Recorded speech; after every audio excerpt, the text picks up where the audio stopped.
Assalamualaikum warahmatullahi wabarakatuh.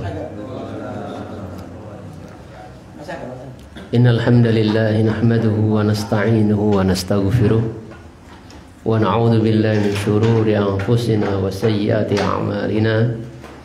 Man yahdihillahu fala mudilla lahu wa man yudlil fala hadiya lahu. Asyhadu an la ilaha illallah wahdahu la syarika lahu wa ashhadu anna Muhammadan abduhu wa rasuluhu la nabiyya ba'dah. Allahumma salli wa sallim wa barik ala nabiyyina Muhammad wa ala alihi wa ashabihi ajmain. Bapak-bapak, ibu-ibu dan saudara sekalian yang dimuliakan oleh Allah Subhanahu wa taala. Kita lanjutkan pada poin yang ke-9 dari adab tidur. Al-wudu'u lil junubi idza arada ayyanama. Berwudu bagi orang yang junub apabila ingin atau hendak tidur.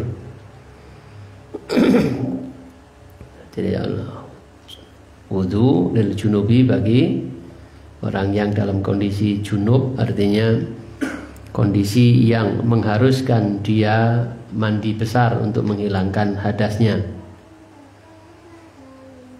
Dan kondisi junub ini bisa jadi karena mimpi basah, mimpi yang keluar mani, bisa juga karena berhubungan suami istri jima, apakah keluar mani ataupun tidak. Bisa jadi karena bersih dari haid, ketika hendak sholat maka dia wajib mandi karena dia masuk dalam kategori hadas besar. Atau setelah nifas, setelah bersih dari darah haid, darah yang keluar karena melahirkan. Itu adalah kondisi-kondisi yang mengharuskan dia mandi atau dianggap junub. Adapun masalah mandi wajib ada beberapa perbedaan. Ada yang mewajibkan mandi bagi orang yang baru masuk Islam. Ada yang mewajibkan mandi bagi orang yang ikut memandikan jenazah dan lain sebagainya. Jadi disunahkan bagi orang yang junub, orang yang berhadas besar, yang mengharuskan dia mandi, yakni mandi yang sudah kita pahami, mandi yang diniatkan untuk menghilangkan hadas besar dan basah, menyiramkan air pada sekujur tubuh, mulai dari ujung rambut sampai ujung kaki, atau ujung kepala ini sampai ujung kaki harus basah. Dan dengan niatan tadi ya, karena ini ibadah. Yang membedakan antara kebiasaan dengan ibadah itu adalah niatnya. Mandi itu perkara yang biasa, tapi dia akan menjadi sebuah ibadah yang bernilai pahala jika diniatkan untuk ibadah. Ya, ini tadi menghilangkan hadas besar, ya, dia akan mendapatkan nilai pahala ibadah atau menjalankan suatu kewajiban dengan mandi besar karena akan melakukan sholat.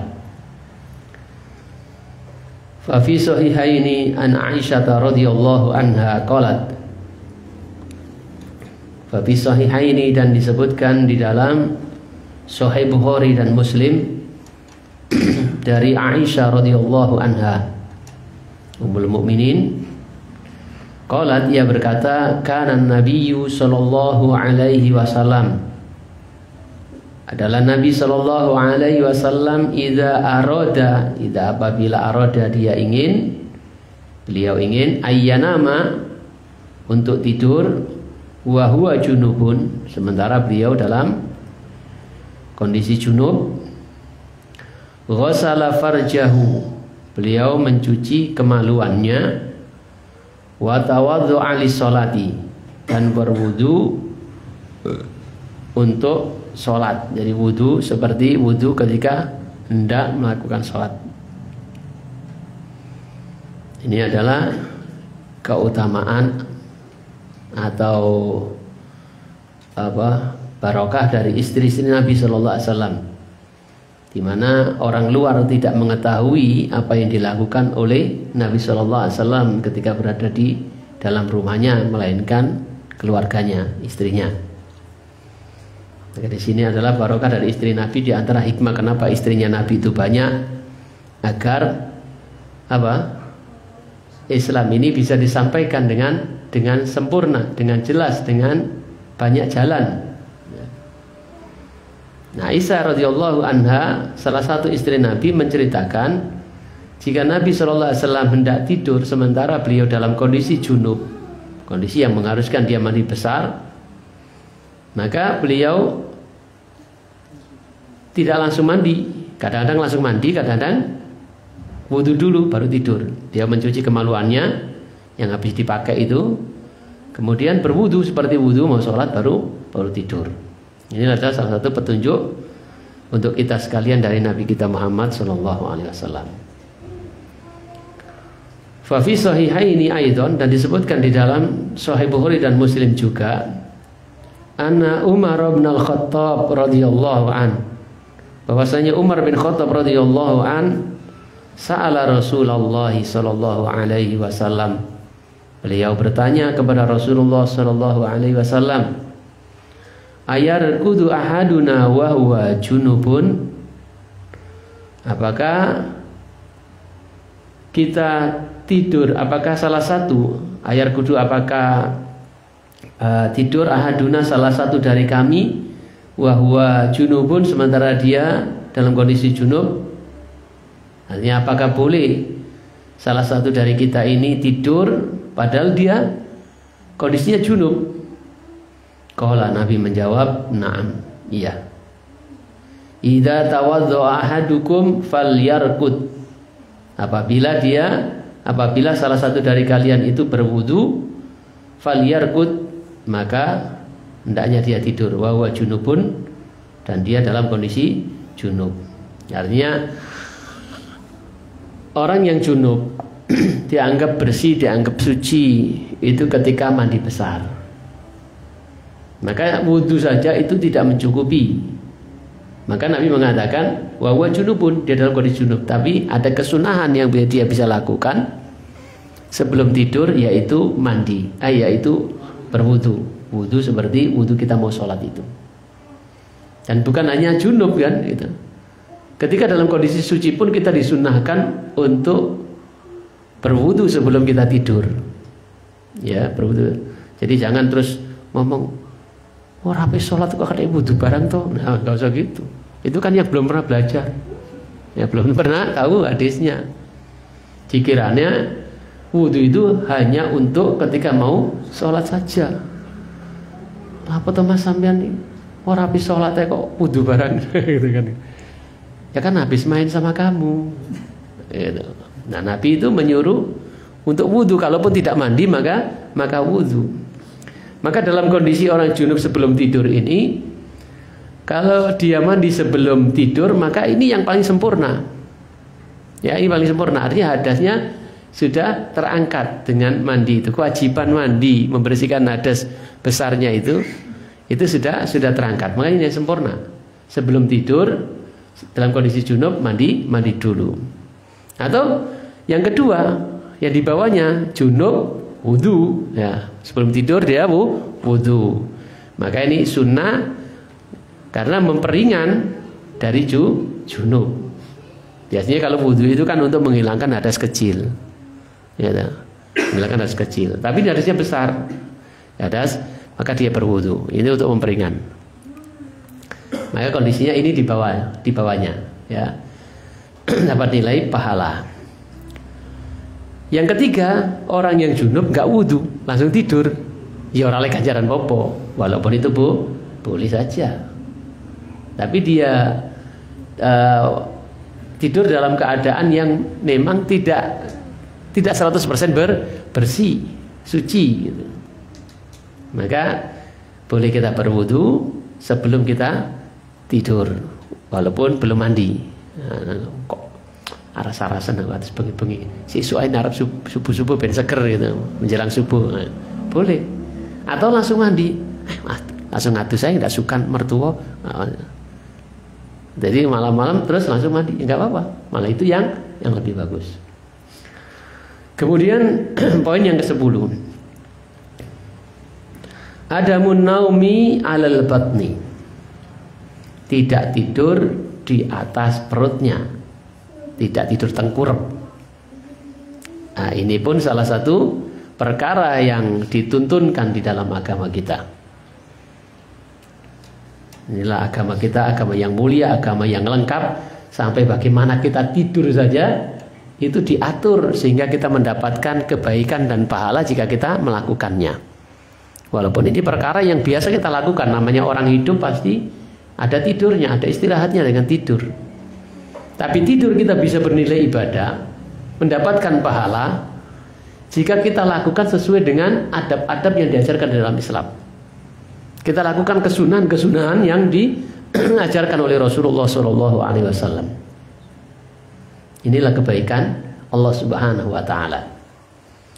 Sudah biasa kita lakukan, tapi Allah berikan pahala karena ada niatan dari kita untuk mentaati Rasulullah SAW, yang Allah Subhanahu wa Ta'ala untuk mentaatinya, menyuruh kita untuk mentaatinya dan mengambil apa-apa yang datang dari Rasulullah SAW.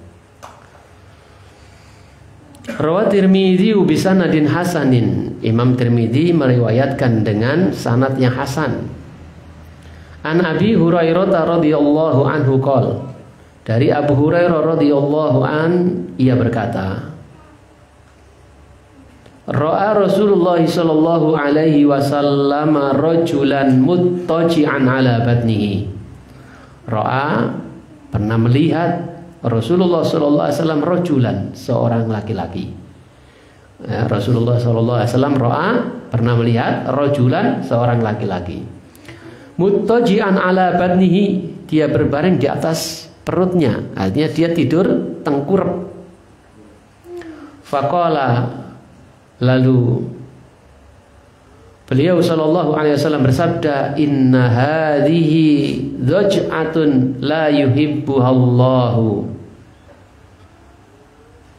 Inna sesungguhnya hadhihi ini dhaj'atun la yuhibbuhallahu. Ini adalah tidur yang tidak disukai oleh Allah. Dalam riwayat yang lain, yabghaduhallahu. Ini adalah tidur yang dibenci oleh Allah. Di dalam riwayat yang lain Rasulullah SAW bersabda, innama hiya dhaj'atun ahlun nar. Innama hiya dhaj'atu ahlin nar. Sesungguhnya ini adalah tidurnya penduduk neraka. Ya, ini adalah tidurnya penduduk neraka. Ternyata ada tidurnya juga orang masuk neraka. Ya kan, tapi ya tetap di neraka itu penuh siksaan. Walaupun tidur tetap dalam kerangka siksaan Allah Subhanahu wa Ta'ala. Nah, jadi kita tidak boleh tidur tengkurap. Ingat-ingat ya, dan bisa disampaikan kepada anak-anaknya supaya tidak tidur tengkurap.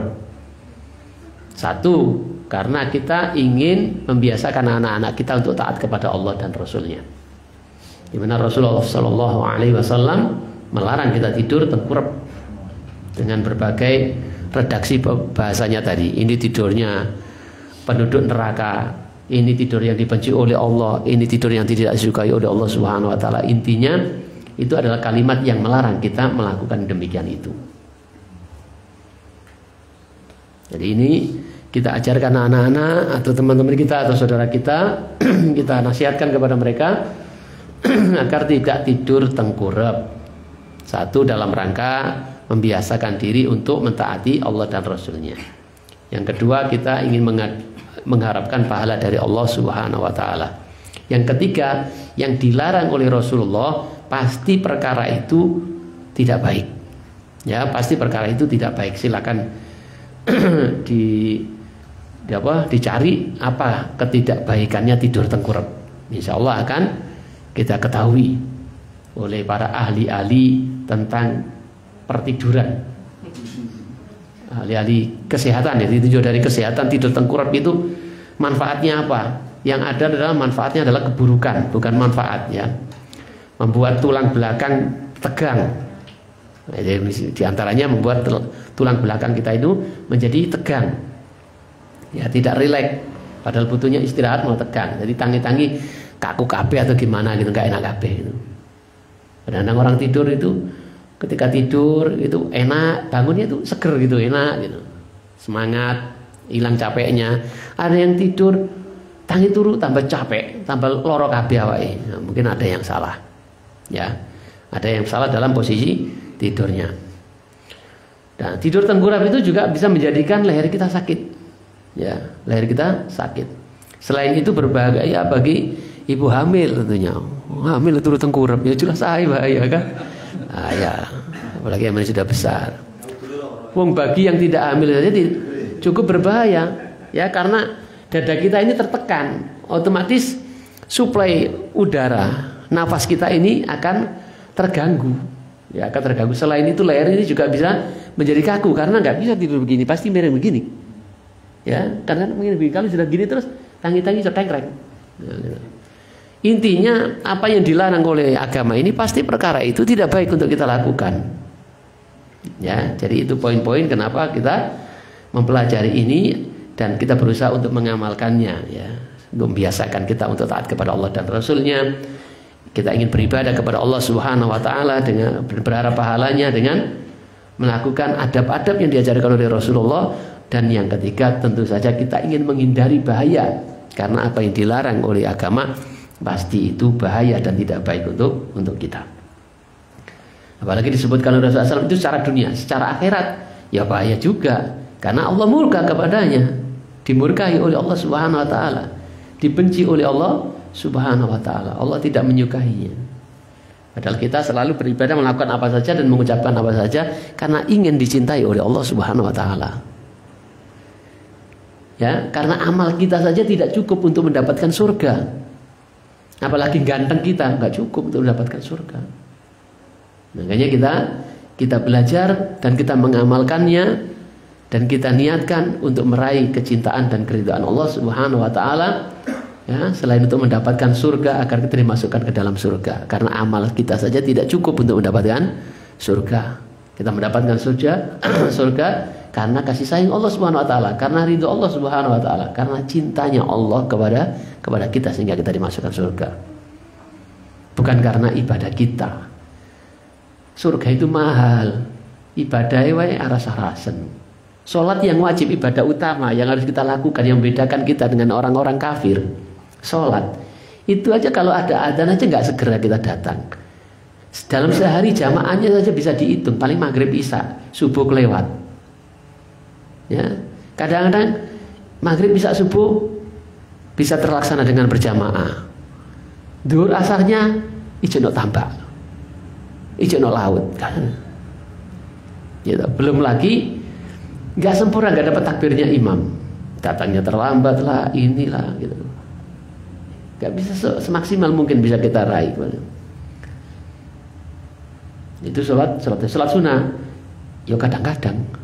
Puasa ya kadang-kadang juga. Itu kira-kira surga emperan itu gak entuk gitu. Jadi semata-mata karena ridha Allah, rahmat Allah dan kasih sayang Allah Subhanahu wa taala kepada kita. Kemudian yang ke-11, zikrullahi indal istaiqadah. Jadi berzikir kepada Allah ketika bangun tidur. Berzikir kepada Allah ketika bangun tidur. Dan itu sudah diajarkan oleh Rasulullah SAW.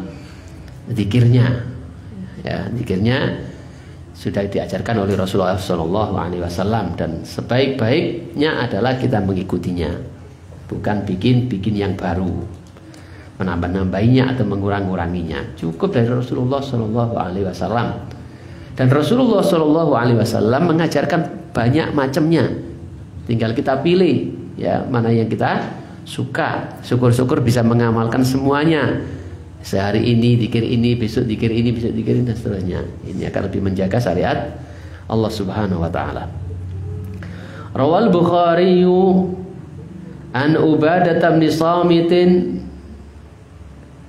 radhiyallahu an. Imam Bukhari meriwayatkan dari Ubadah bin Samit. An Ubadah bin Samit radhiyallahu an, dari sahabat Nabi yang namanya Ubadah bin Samit radhiyallahu an, anin Nabi sallallahu alaihi wasallam, dari Nabi sallallahu alaihi wasallam, qala, beliau bersabda, man ta'ar yaitu istaiqadha min naumihi. Makna ta'ar itu adalah istaiqadha min naumihi, bangun dari tidurnya. Barang siapa yang bangun dari tidurnya, minal laili, dari waktu malam, bangun tidur malam, faqala, lalu dia mengucapkan la ilaha illallah wahdahu la syarikalah, lahul mulku wa lahul hamdu wa huwa ala kulli syai'in qadir, alhamdulillahi subhanallahi wa la ilaha illallah wallahu akbar, wala haula wala quwata illa billah. Summa qala, kemudian dia mengucapkan Allahumma ighfirli au da'astujiba lahu fa in tawaddu'a wa shalla qubilat sholatahu. Wa qala rabbi ighfirli au da'a ustujiba lahu fa in tawaddu'a wa shalla qubilat sholatahu. Qubilat sholatuhu. Jadi barang siapa yang bangun di waktu malam, dari tidur malamnya, kemudian dia mengucapkan kalimat tadi, kemudian disambung dengan Allahumma ghfirli, ya Allah ampunilah dosa-dosaku. Atau dia berdoa, ustujiba lahu, minta agar diijabahi untuknya. Fa in tawaddu'a, maka jika dia berwudu, wasolla, dan melakukan sholat, kubilat sholatuhu, akan diterima sholatnya.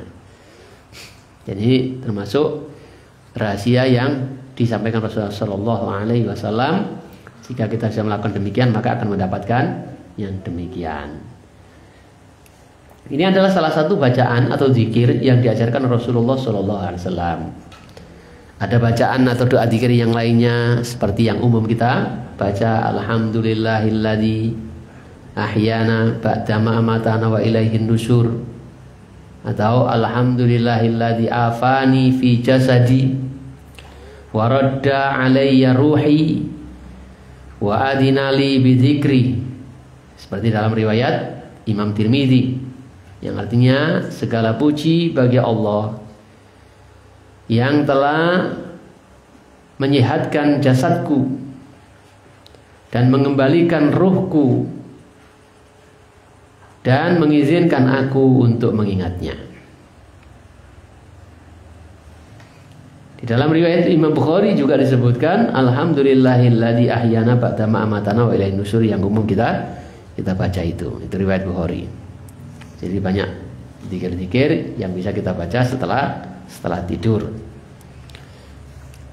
Dan tentu itu adalah selain pujian kepada Allah Subhanahu wa taala yang telah mengembalikan kita, seperti dalam doa kita yang sering kita baca, alhamdulillahilladzi, segala puji bagi Allah, alladzi ahyana, yang telah menghidupkan kami, ba'dama amatana, setelah mematikan kami, wa ilaihin nusyur, dan kepadanya kami kembali.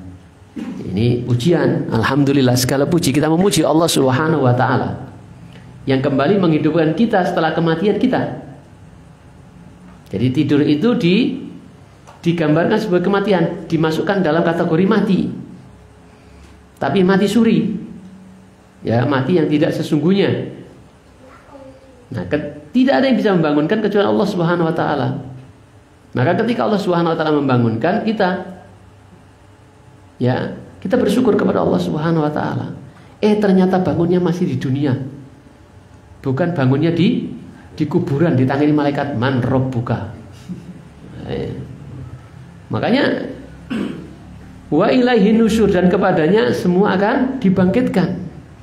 Kita akan dikumpulkan. Semuanya akan kembali kepada Allah Subhanahu wa taala. Jadi ketika kita bangun, setelah tidur kita, setelah kematian kita dalam tidur itu, kita bisa bangun, kita bersyukur kepada Allah Subhanahu wa taala. Ya, iso ketemu anak bojo maneh, iso beribadah kepada Allah Subhanahu wa taala untuk meningkatkan kualitas kita, yang akan menentukan kedudukan kita kelak di akhirat. Tidak dibangunkan ketika dalam kondisi yang sudah di kuburan. Tangi-tangi ketemu orang bojo, tapi ketemu malah malaikat. Langsung takon man rabbuka. Ya, apa sapa juga gemeter. Kalau sapa-sapa jadi tengok. Ya, namanya berarti bersyukur kepada Allah. Dan ini juga mengingatkan kepada kita sekalian, sekarang ini kita bisa bangun, ya, setelah mati kita ini juga akan mati dan nanti juga akan bangun, gitu. Jadi kalau sekarang ini kita bangun di dunia, setelah mati kita tidur itu, besok kita akan mati sesungguhnya dan akan bangun lagi, sudah masuk alam yang berbeda. Ini mengingatkan seperti itu. Maka hendaknya kita selalu ingat kepada Allah Subhanahu wa taala ketika kita bisa bangun, eling akhirat. Ya, eling akhirat. Sekarang ini kita bangun di dunia, gitu. Ada akhirat, kita besok akan tidur lagi dan bangun-bangun di akhirat, man rabbuka. Demikian pula doa yang lain. Alhamdulillah, tetap memuji Allah Subhanahu wa taala. Segala puji bagi Allah Subhanahu wa taala. Alladzi afani fi jasadi, yang telah memberikan kesehatan pada jasadku, pada tubuhku, di mana kita bangun dalam kondisi yang segar bugar. Ya, setelah capek bekerja dan sebagainya, kita istirahat. Karena orang bisa istirahat itu juga suatu nikmat dari Allah Subhanahu wa taala. Banyak orang yang tidak bisa tidur walaupun tidurnya di hotel bintang 5, bintang 6. Oh, bintang 6. Gak tahu no hotel ya aku. Bintang 7.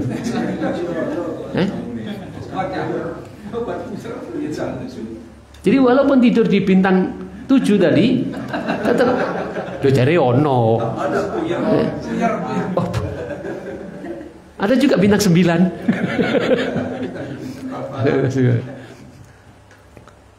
Jadi ada orang-orang yang walaupun tidur di hotel bintang 9, tapi gak bisa tidur. Ya, berguling ke kanan, guling ke kiri dan sebagainya. Kadang-kadang malah perlu dikasih obat tidur untuk bisa tidur, saking pengennya tidur. Gitu. Maka ketika kita bisa tidur, masya Allah, itu suatu nikmat yang luar biasa. Ya, bisa tidur walaupun tidak di hotel bintang, itu luar biasa nikmatnya. Tidur no perahu, tidur di tambak, ngaji ya tidur, masya Allah. Gak sembarang orang gitu. Bisa ngaji tidur. Ya sudah, itu nikmat dari Allah Subhanahu wa taala. Ya, tetap walaupun tidur di tempat ngaji dapat pahala insyaallah gitu. Niat itu. Tapi ya dilawan gitu. Karena memang setan itu menginginkan supaya kita tidur. Nanti pulang-pulang enggak tidur gitu. Pulang-pulang malah main HP enggak tidur-tidur gitu. Padahal waktu ngaji tidur aja, ngantuk aja gitu. Jadi sekali lagi, tidur itu suatu nikmat yang luar biasa. Dan hanya orang-orang yang tidak bisa tidur yang bisa merasakan nikmatnya tidur. Ya, seperti kita bisa bernafas ini suatu nikmat yang luar biasa. Dan antum mungkin akan lupa, gak bisa merasakan kecuali orang yang pernah sesak nafas. Ya, betapa masya Allah orang bisa nafas lega nih, masya Allah gitu. Luar biasa. Ya, maka bersyukur kita kepada Allah Subhanahu wa taala dengan mengucapkan alhamdulillah. Ketika kita mengucapkan alhamdulillah, itu pun wajib disyukuri. Karena lisan kita masih bisa untuk mengucapkan alhamdulillah. Ada orang-orang yang tidak bisa mengucapkan alhamdulillah. Allah. Gitu. Ada orang-orang yang bahkan berusaha mengucapkan saja enggak bisa. Ya, ada orang-orang seperti itu dilupakan oleh setan. Allah tutup hatinya sehingga nikmat apa saja yang masuk kepada dirinya, hatinya tidak ada rasa syukur kepada Allah Subhanahu wa taala. Kalau hatinya tidak ada rasa syukur kepada Allah, bagaimana lisannya akan mengucapkan alhamdulillah? Maka ketika kita mampu mengucapkan alhamdulillah, itu suatu nikmat dari Allah Subhanahu wa taala. Yang mana Allah masih menjadikan diri kita ini ingat kepada Allah. Padahal kita selalu berdoa kepada Allah Subhanahu wa taala, Allahumma a'inni ala dzikrika. Ya Allah, tolonglah aku agar bisa ingat kepadamu. No. Maka ketika lisan kita mengucapkan alhamdulillah, berarti lisan kita itu ingat kepada Allah Subhanahu wa taala. Soalnya kadang-kadang ada yang lisan itu hatinya gak. No, gitu, menang tombokan alhamdulillah. Apa yang nampak bismillah? Ada orang-orang seperti itu ya. Bismillah, aku nampak iki. Menang alhamdulillah. Ini kan lisannya saja gitu, seperti manuk biola gitu. Tapi insya Allah kalau kita kan hati dan lisannya alhamdulillah gitu. Ketika kita mau mengucapkan alhamdulillah, maka itu adalah suatu nikmat yang wajib disyukuri, di mana Allah Subhanahu wa taala masih mengingatkan hati kita untuk ingat kepadanya, di mana lisan kita masih ringan untuk mengucapkan alhamdulillah. Maka nikmat Tuhanmu yang manakah yang kau dustakan? Ya. Ketika kita bangun tidur, kita mengucapkan alhamdulillah, bersyukur kepada Allah Subhanahu wa taala. Dengan memuji Allah, segala puji milik Allah. Maka nggak perlu orang mau memuji saya, nggak perlu saya minta pujian kepada orang, nggak pantas dipuji. Ya, masya Allah sampean cak wati so tangi liane itu, gak tangi kabeh. Gak sampean nggak perlu dipuji. Ya, saya nggak butuh untuk dipuji gitu. Dan tentunya kita berusaha untuk seperti itu dalam setiap amal kita. Ya, insya Allah kalau setiap amal yang kita lakukan kita kembalikan kepada Allah, kita tidak butuh pujian, kita hanya minta pujian kepada Allah Subhanahu wa taala, insya Allah hati kita tidak akan pernah kecewa. Insya Allah hidup kita akan lebih tenang. Ya, karena Allah Subhanahu wa taala maha melihat kita. Ya, Allah maha melihat kita. Nggak perlu orang lain lihat atau tidak, merdeka kita. Kalau sudah bisa seperti itu, alhamdulillah lagi.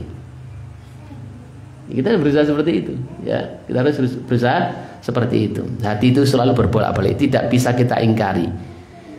Hati kita kadang-kadang ingin, ya, dapat pujian orang dan sebagainya. Ya, minimalnya dilihat orang, gitu. Itu hati kita. Makanya kita selalu berdoa, ya muqallibal qulub, tsabbit qalbi ala dinik. Ya Allah, wahai ya Allah, wahai zat yang membolak-balikkan hati, sabbit qalbi ala dinik, tetapkanlah hatiku di dalam agamamu, di atas agamamu, di atas keikhlasan kepada Allah Subhanahu wa taala. Tidak ada riya, tidak ada sum'ah, hanya kepada Allah Subhanahu wa taala. Ya, ini yang akan memperberat amal kita. Ngunu-ngunu ya perlu belajar, perlu dilatih dan sebagainya.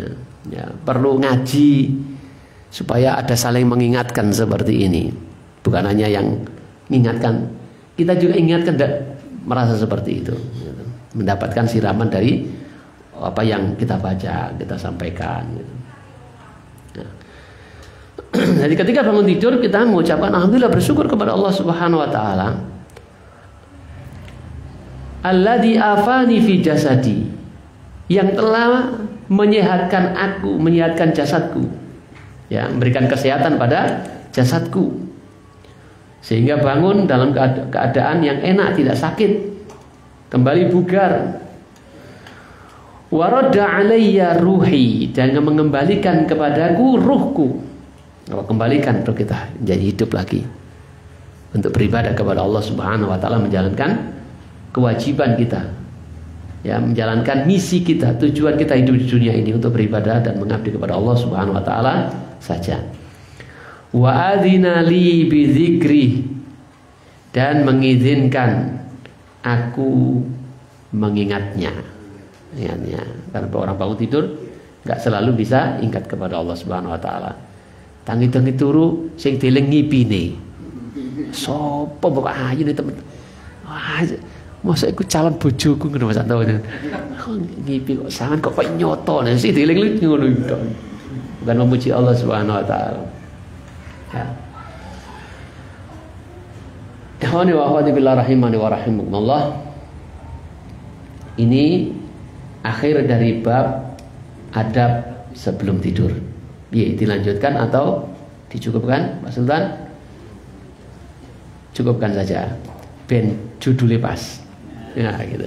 Insyaallah pada pertemuan berikutnya kita masuk kepada adab ma'an nafs. Adab terhadap diri sendiri, adab terhadap jiwa. Subhanakallahumma wa bihamdika asyhadu an la ilaha illa anta astaghfiruka wa atubu ilaik. Assalamualaikum warahmatullahi wabarakatuh.